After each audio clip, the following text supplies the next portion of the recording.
Old Henry Belfsnyder and his wife Phoebe loved one another the way people do who have lived together a long, long time.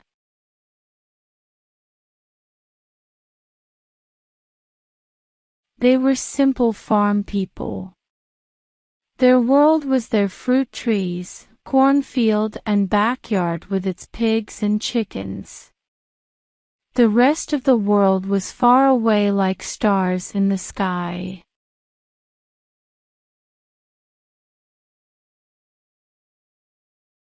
Sometimes Henry worried about death. During his worries he would raise his old voice and say, "Phoebe, where is my cornpipe? You're always taking things that belong to me."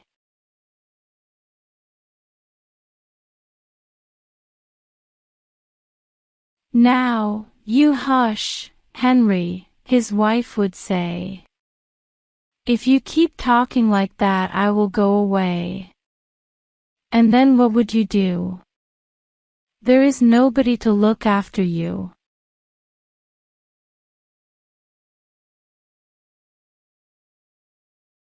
Your cornpipe is on the table where you put it. Old Henry knew his wife would never leave him. The only leaving he feared was death.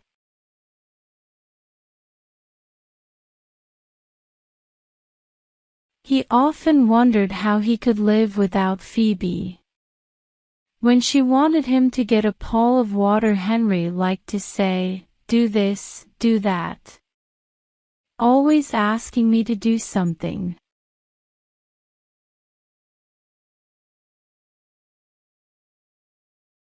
Women are never satisfied. Phoebe would smile.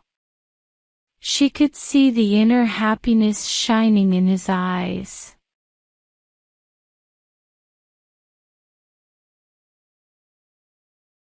Henry talked sharply, but he never forgot to get water and wood for the fire.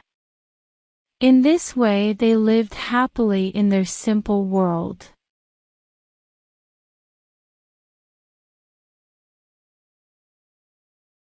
One day in the early spring Phoebe became sick and died.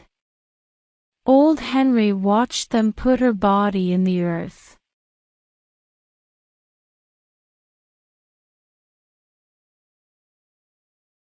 Neighbors asked Henry to come and live with them, but he would not leave. He wanted to be near the place where his Phoebe lay in the earth.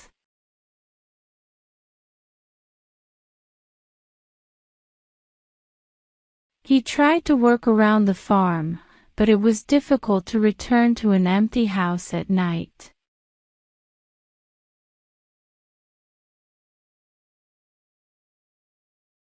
At night he read the newspaper, but most of the time he just sat looking at the floor wondering where Phoebe was and how soon he would die.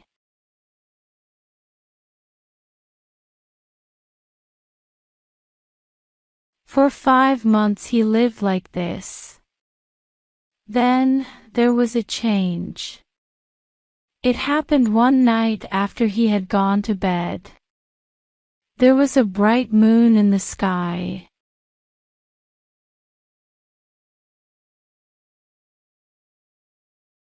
Its silver light fell on the old chairs and table in the bedroom. The moonlight on the chair and the half-open door made a shadow. The shadow looked like Phoebe.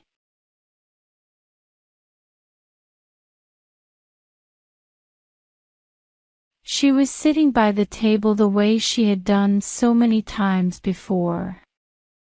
"Phoebe," he called in a weak voice. "Have you come back?"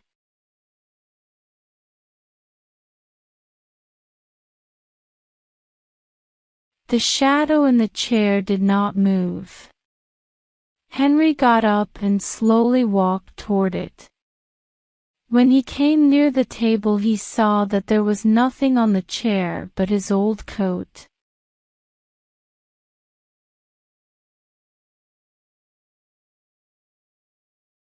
Another night he thought he saw her again. He felt a soft wind blow in the room. When the wind blew away, the shadow of Phoebe went away, too.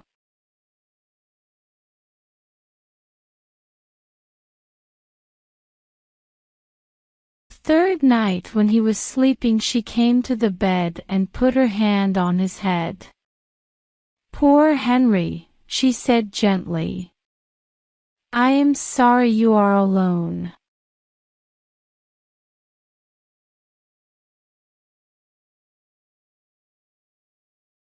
He awoke and was sure he saw her leave the room. Phoebe had come back. Night after night, he waited. Then, one morning he awoke with a surprising new thought.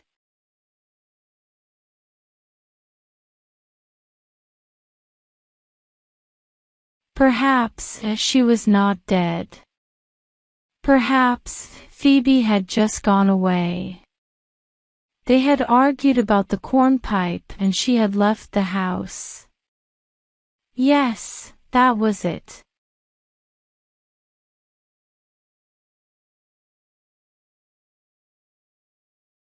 She was always making jokes about leaving him. This time she had really gone. That morning he started to walk to the nearest neighbors.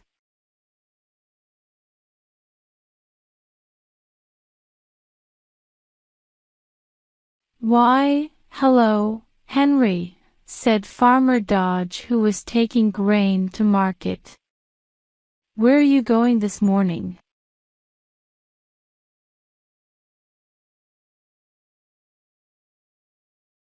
"Have you seen Phoebe?" asked Henry. "Phoebe who?"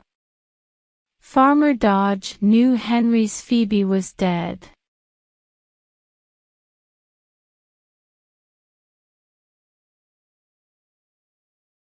"My Phoebe," Henry said sharply. "Who do you think I mean?" "You must be joking," said Farmer Dodge. "You cannot be talking about your Phoebe. She is dead."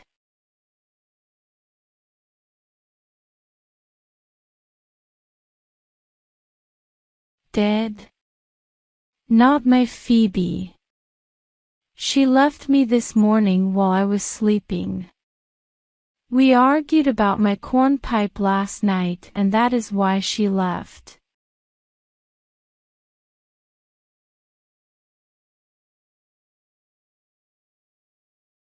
"But I can find her."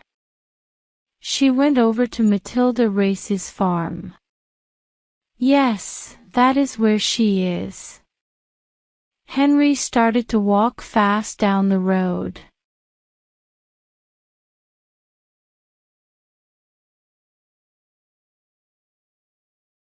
"The poor old man is sick in his mind," Dodge said to himself. "He has been living alone too long."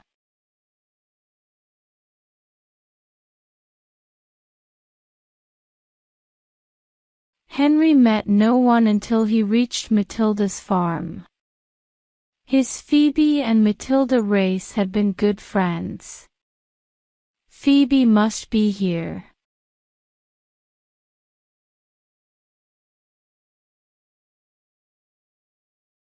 He opened the gate and walked to the house. Matilda opened the door. "Why, Henry Belfsnyder. What a surprise."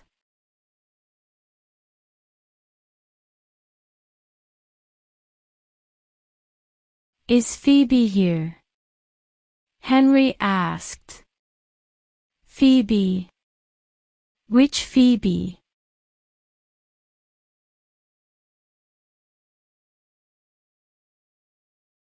"Why, my Phoebe, of course." Henry smiled a little. "You do not have to keep it a secret. She is here, isn't she?"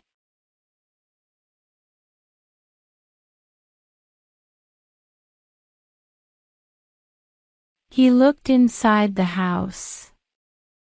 "Well," Matilda Race said. "You poor old man. Come in and sit down while I get you some coffee and food. I will take you to Phoebe."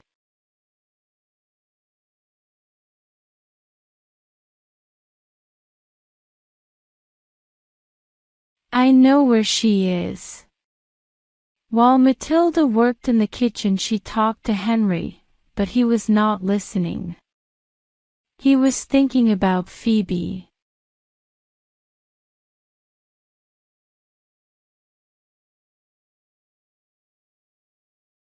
He decided she was not there. "I will go now," he said, getting up. "I think she went over to the Murray farm."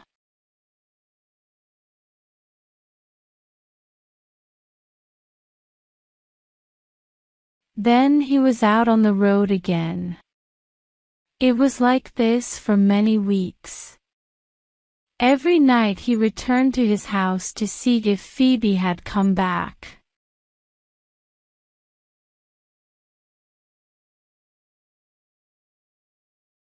Soon everyone in the area knew old Henry and answered his questions. "I have not seen her," they would say, or, "No, Henry, she has not been here today."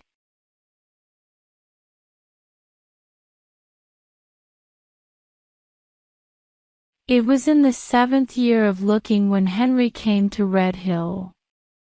It was late at night and he was tired and sleepy.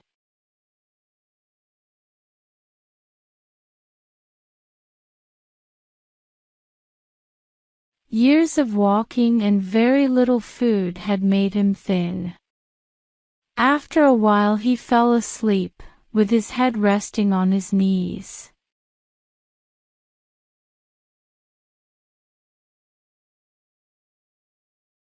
When he awoke it was still dark. The moon shone brightly through the trees. Henry saw a light move across the road. It danced through the woods. Was it Phoebe?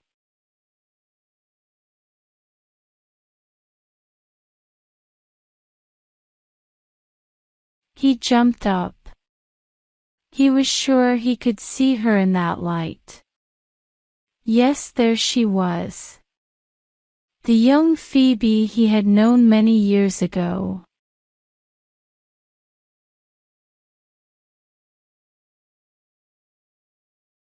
Suddenly, he remembered her young beauty, her warm, friendly smile, the blue dress she had worn the day he first met her.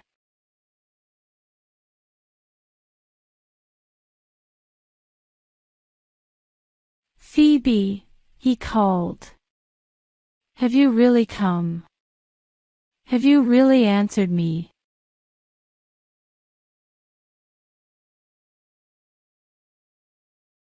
He began to feel young and strong again. He ran to follow the moving light. Then, a soft wind blew through the leaves, and she was gone.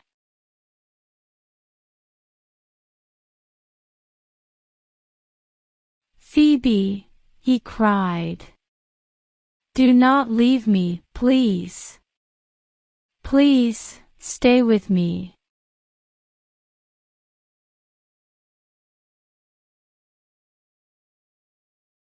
He ran as fast as his old legs would go. When he came to the top of the hill, he looked down into the valley of shadows below.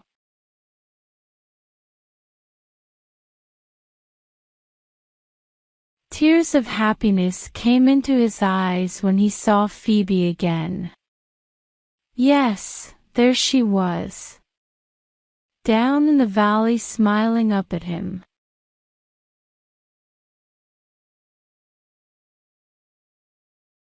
She was in the same blue dress. She waved a hand and seemed to say, "Come. Come with me."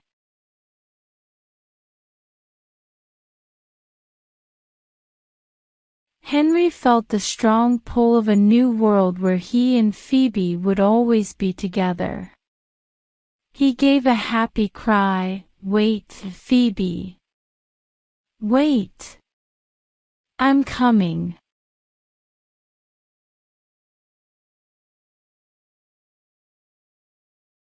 The next day, some farmer boys found Henry at the bottom of the hill.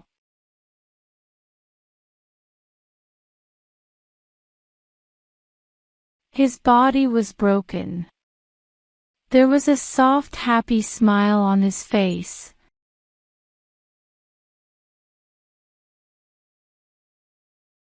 The same smile he had known when Phoebe was alive.